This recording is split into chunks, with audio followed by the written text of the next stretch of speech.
Our New Testament reading this morning comes from James, chapter 3, beginning to chapter 3, verse 13, then continuing through chapter 4, verse 3, and then picking up with verses 7 and 8a. Who is wise and understanding among you? Show by your good life that your works are done with gentleness, born of wisdom. But if you have bitter envy and selfish ambition in your hearts, do not be boastful and false to the truth.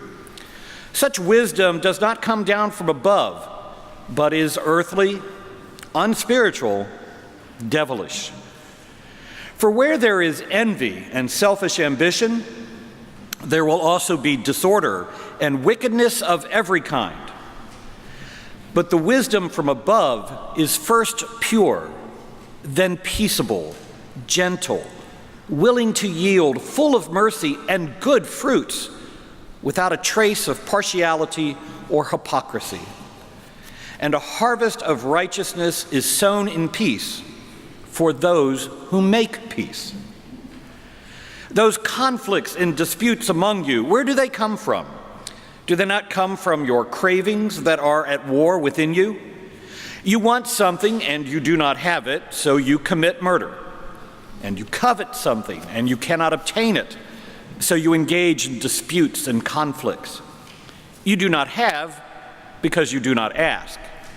You ask and do not receive because you ask wrongly, in order to spend what you get on your pleasures. Submit yourselves therefore to God. Resist the devil, and he will flee from you.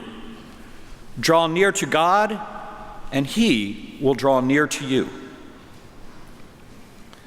The gospel reading is from the book of Mark, chapter 9, verses 30 through 37. They went on from there and passed through Galilee. He did not want anyone to know it, for he was teaching his disciples, saying to them, "The Son of Man is to be betrayed into human hands, and they will kill him. And 3 days after being killed, he will rise again."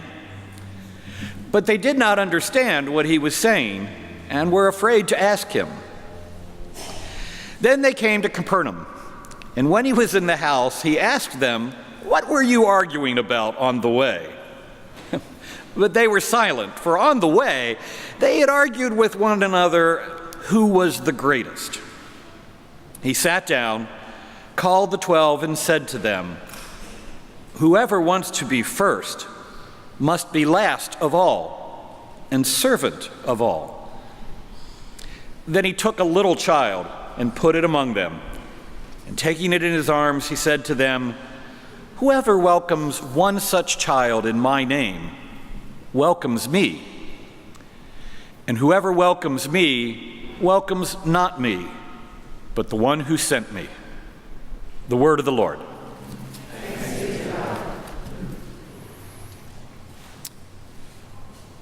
If a woman were to go to a podiatrist, she might be told she has fallen arches. If the same woman were to listen to a poet, she might be told she walks in beauty like the night.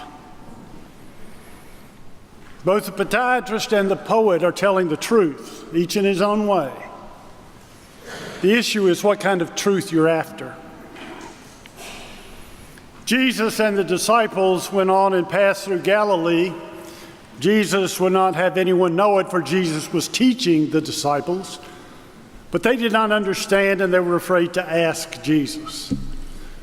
The disciples did not understand, and they were afraid to ask and find out, which is enough to make you wonder what kind of truth they were after, maybe even to wonder what kind of truth we are after. We live in an information age. We have the ability to gather and store an incredible amount of information. We have the technology to retrieve and disseminate that information at incredible speed, fast enough that we can fact-check politicians in what we call real time. There is available to us a greater amount of information than we could reasonably use. And we in our culture seem to operate on the assumption that information is knowledge, and we seem to believe that to verify, collate, and organize the information is the same as understanding. But information can only verify that one has fallen arches and has no way of knowing whether one walks in beauty like the night. What kind of truth are we after? The disciples did not understand, and they were afraid to ask. Martin Heidegger makes a helpful distinction in his discourse on thinking. He describes folks as having developed increasing technology to gather, store, and retrieve information, but not having the ability to discern the value of the bits of information we gather. Heidegger calls that thinking that calculates. That kind of thinking computes. It computes new possibilities and more economical ways of doing things. It tells us if it is possible to do something, but it does not have the ability to say if it is worth doing. Heidegger distinguishes thinking that calculates from thinking that meditates. Thinking that meditates contemplates meanings. What does something mean? What is it worth? What is its value? Thinking that meditates leads toward wisdom as it reflects on the meaning of life, our life. Thinking that calculates leads to the knowledge of what we know empirically and what is knowable empirically and what can be done with what is known. Thinking that meditates leads to the wisdom of what is worth knowing and what is worth doing. It is perhaps the difference between the podiatrist and the poet. One can speak only of fallen arches. The other can speak of walking in beauty. What kind of truth are we after? Jesus and the disciples went on and passed through Galilee.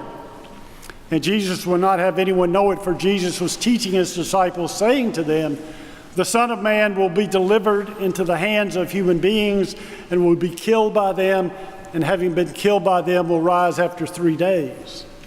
And the disciples did not understand the saying, and they were afraid to ask Jesus. As they came to Capernaum, and having entered the house, Jesus asked them, "What were you discussing on the way?" But they were silent, for on the way they had discussed with one another who was the greatest. Jesus tried to teach them that his being the Messiah meant to die and rise again, and they talked about which of them was the greatest. Their kind of thinking calculated that they could seek position and power, and they offered reasons why this one or that one was or was not the greatest. Once the preacher stood up, and without first reading the scripture, he began to talk. There was this guy, he said, who came home from work one day wearing a fine-looking new coat. And he walked up to his house, and his kids were playing in the yard, and they saw that he was wearing a new coat. "Hey, Daddy," they said, "you've got a new coat." "Yeah, you like it? You like my new coat?" And he went into his house, and his wife said, "You've got a new coat." "Yeah," he said, "you like it? What did you do that for? You know we can't afford for you to go out and buy a new coat." "I didn't buy it." "You didn't steal it, did you?" "No, I didn't steal it." "Then somebody gave it to you." "No, nobody gave it to me." "Then where did you get it?" "I won it in a crap game." "You've never won anything in a crap game." "Well, I won this coat." You see, we had crucifixion detail today, and there were 3 of them. And the guy in the middle had this nice coat. You didn't shoot craps right below somebody that was being crucified, somebody that was dying. You didn't play a game of chance at the foot of the cross. "Yeah," the preacher said. "In fact, I think I saw some of you people there." The Christ must be delivered into the hands of people and be killed by them, and having been killed will rise after 3 days. And the disciples did not understand this saying, and they were afraid to ask Jesus. And that was a game they were playing at the foot of the cross. And along the way, they discussed with one another who was the greatest, and that was a game of chance they were playing. And I think we were seen there too. By the way we live our lives, we play games of chance at the foot of the cross. The Epistle of James speaks of jealousy and ambition, and those are games of chance that we play. The Gospel speaks of discussing who is the greatest, and that is a game of chance we play. And a part of the desire to be the greatest, or at least to be of heroic proportion in our own life, part of what goes along with that desire seems to be the assumption that we can draw a line between us and those who are not like us, who are too lowly. We can choose our own friends, can't we? And we can only reach out to them in a way that is not receptive and welcoming, but condescending. And we call them those who are less fortunate as if they were different. And we can only reach down to them rather than becoming last of all and servant of all, and reaching up to help the lowly. It's easy to love those who love us, who are like us. E.B. White said, it's easier to be loyal to your club than to your planet. The bylaws are shorter, and you're personally acquainted with the other members. Thinking that calculates could justify that would let us draw the line. The question is, where do we draw the line? What kind of truth are we after? The book of Job asks, whence then comes wisdom, and where is the place of understanding? God understands the way of it and knows its place. Jesus sat down and called the 12 and said to them, anyone who would be first must be last of all and servant of all. And Jesus took a child and put the child in the midst of them. And taking the child in his arms, Jesus said to them, whoever receives one such child in my name receives me. And whoever receives me receives not me, but the one who sent me. A child has no argument to offer for position or power, whom thinking that calculates would compute as powerless. To receive a child is to receive Christ.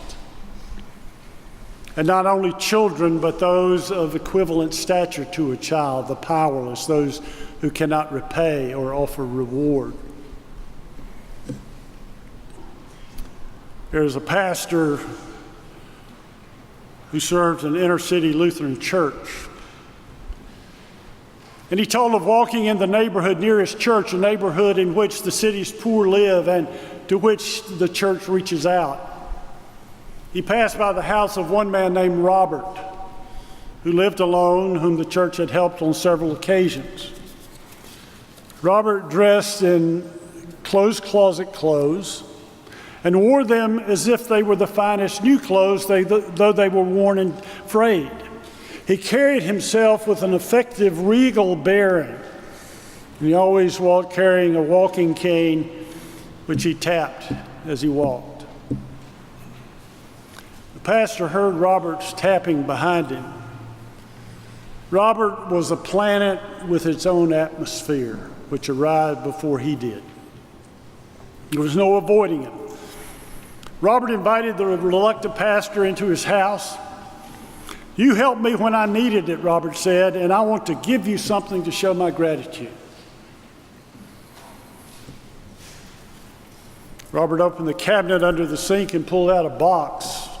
With a bold, sweeping gesture, opened it to reveal a box filled with what to most, the pastor included, would seem like junk.